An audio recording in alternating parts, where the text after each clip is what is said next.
Hi guys, welcome back to my channel. We're gonna be doing Christmas DIYs. It's a little bit time consuming, but the end result is honestly amazing. It's my favorite thing right now. So let's get started. Alright, so you're gonna need some cranberries, a whole orange, some cloves, cinnamon sticks, star anise, and I always find it in this packaging, the Badia. But you can find any star anise or cinnamon sticks at your local grocery store. And then, in retrospect, I definitely should have cut this differently, not right down the middle. So I suggest starting from one end and working your way down the other, because you're going to be making rounds with these. I realized that as I was already halfway through my orange. But the rounds add a beautiful aesthetic element to your potpourri. So just ensure that you have enough rounds. I ended up with about 4.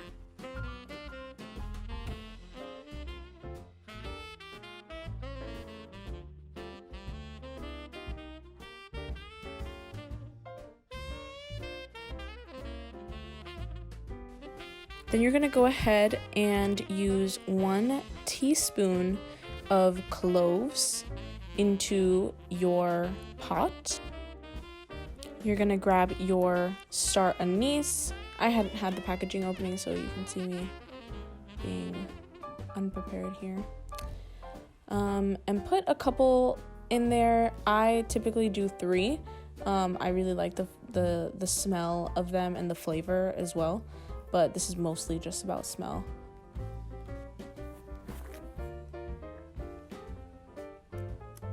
Then you're gonna add your 2 cinnamon sticks. You can add as many as you like. I like to do 2. And you're gonna add your 2 cups of water. The water is really important, so please do not forget this step. And then you can go ahead and add your beautiful rounds of oranges in there. And make sure you have scissors, people. Look at my ratchet ass trying to open it like, okay, yeah. Grab some scissors, please. And just pour as many cranberries as you like. Remember, this is not to be eaten. It is simply just to add a Christmassy smell to your home. And right here, this is an added element that I totally forgot about. I'm adding in a tablespoon of nutmeg. One very important element to remember is that the cranberries are going to pop, so please don't let that surprise you. As I'm mixing it up here, you should already have your stove ready to go at a medium temp. And once it's at a medium temperature, you can place the pot over the stove, and that allows it to start to boil. This shot right here is before it boils. You need to make sure is that you continue to add water as the water evaporates, because then your fruit is just going to burn at the bottom.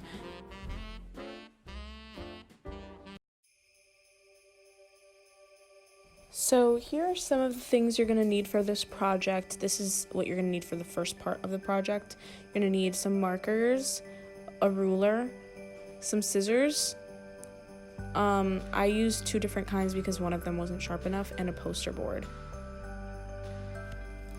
My footage where I show you guys how to cut the poster board was deleted somehow, so I'm going to explain how I made the 25 rectangular days for our countdown.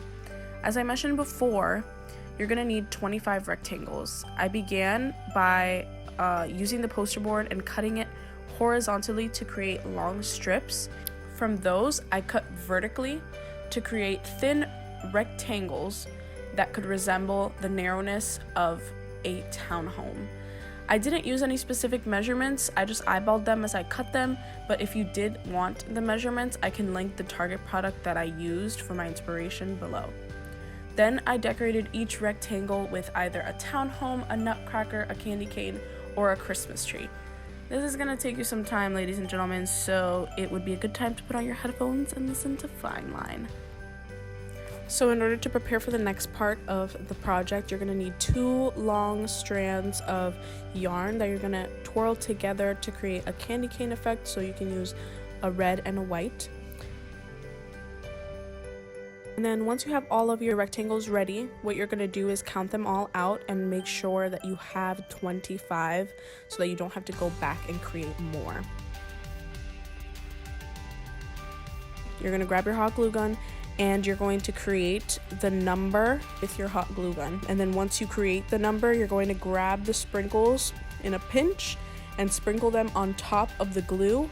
And you're going to repeat the process for each rectangle.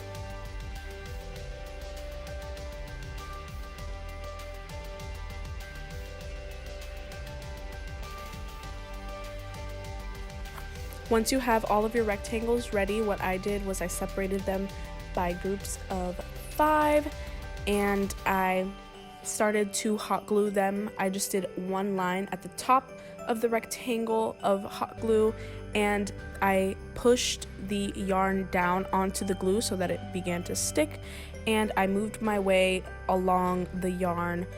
And then I just kept bringing in more and more rectangles, putting in the glue, repeating that process over and over again until I was finished and I had my banner up.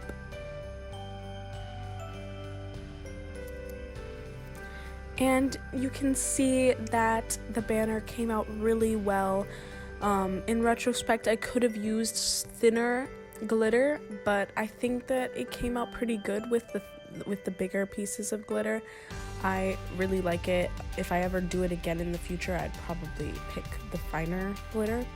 And just a little up close of each one that I made, so you can see I have some townhomes and I created some vines with the green marker and a nutcracker, and here it is.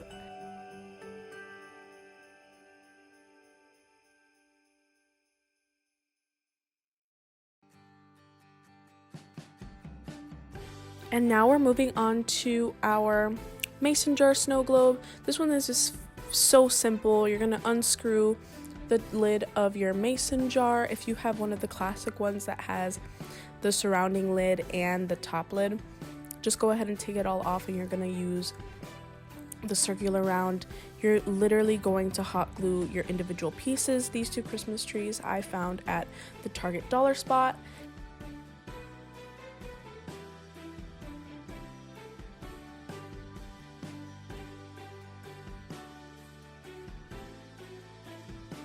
I got the glitter from the Target dollar spot as well. You're gonna go ahead and dump that in, and it's going to be the snow for your snow globe. In order to create the snow globe effect, you could use water, but you need to have glycerin, which is something that I couldn't find at the local craft store, so I wasn't able to do it.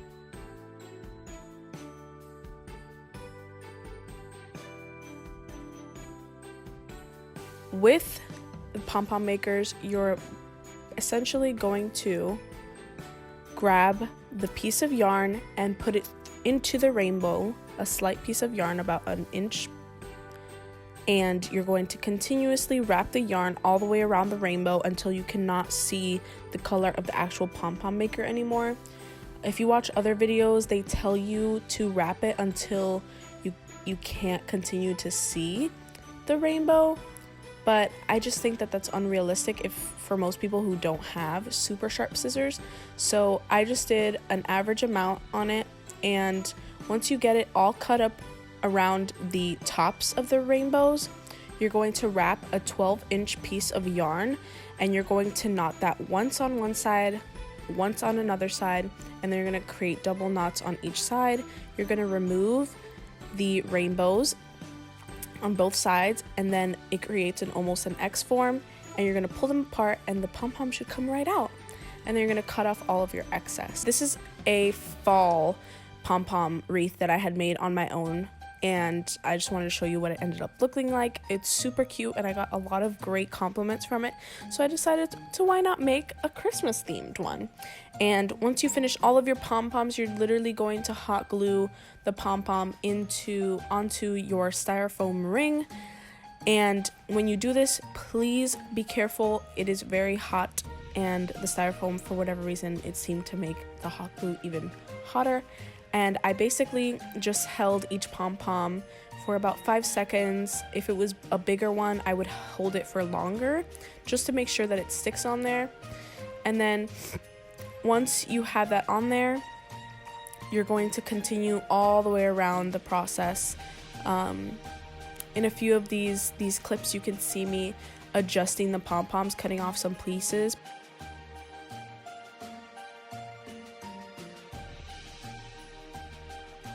I also took some flower arrangement pieces from Michael's, and I cut them apart and I added them in.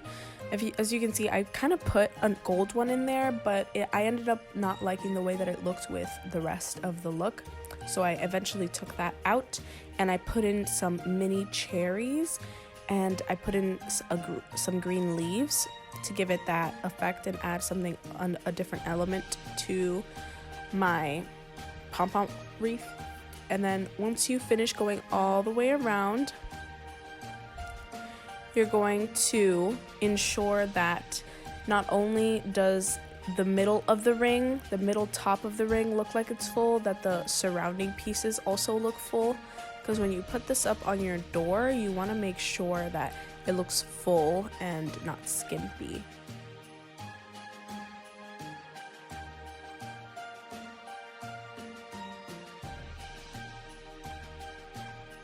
My fall pom-pom wreath was made completely out of a homemade pom-pom maker that I made out of 2 toilet paper rolls and circle pieces of cardboard, but I found that to be incredibly time consuming, and I would rather you use the pom-pom makers because it's quicker and the pom-poms come out more precise every time. Remind yourself that this is supposed to be for fun, and it doesn't have to end up looking perfect, because any pom-pom that you get will end up looking really, really cute on your pom-pom wreath.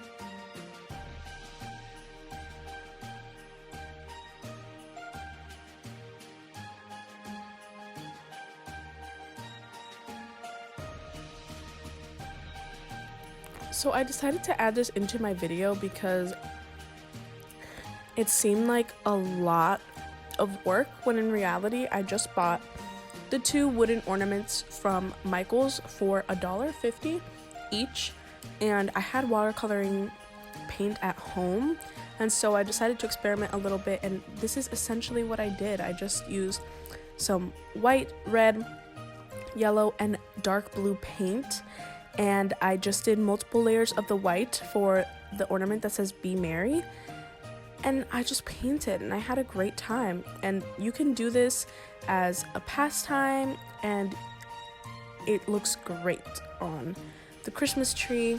I didn't take very long on this. I didn't record myself painting it because I was relaxing. I wasn't really trying to be recording myself doing it.